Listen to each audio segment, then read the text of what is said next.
看係條到嘅樣片，有幾句話我嚟教大家。第一句，你好，請問你要辦什麼呢？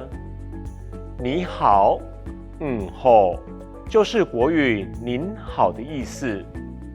你好，好，你好，好。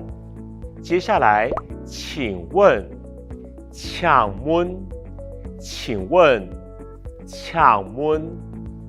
你要辦什麼呢？我辦乜嘅呢？我辦乜嘅呢？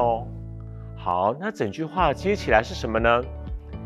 好，請問我辦乜嘅呢？好，請問我辦乜嘅呢？好，第二句，我有幾個問題，我想請教你。這邊要特別講一個字，嘎，這是非常道地的客家語的用法。嘎有點像是發語詞，就是那我有幾個問題想要先請教你。好，那我們先聽哦，嘎那我有幾個問題，我有幾個問題，要先請教您，我先請教你。好，整句起來呢，我有幾個問題，我先請教你。我有幾個問題，我先請教你。撒下來，請問你是軍公教人員、農民或是漁民嗎？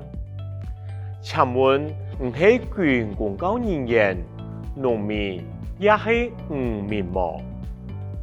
請問您是？請問你係軍公教人員、軍公教人員、農民、漁民。好，現在有個詞比較特別的，壓黑，這是我們華語中的或是。好，那你聽哦，農民壓黑漁民，這句話是在問農民或是漁民。好，那我們先來挑戰整句咯。請問你係軍公教人員、農民也係漁民嗎？好，我整句咯。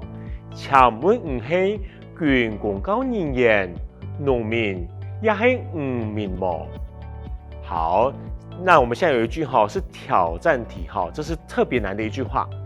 好，當那個資料表格特別難的時候，我們公務人員想要請民眾想要帶回去跟家人討論的時候呢，我們要怎麼說呢？先拿回去同陸家人參詳一下，等全部寫好再拿來申請。好，練習聽力咯。先拿回去同陸家人參詳一下，等全部寫好再拿來申請。好，以上是我們這個單元所有嘅語詞的練習，好不好？記得咯，要多聽多練習哦。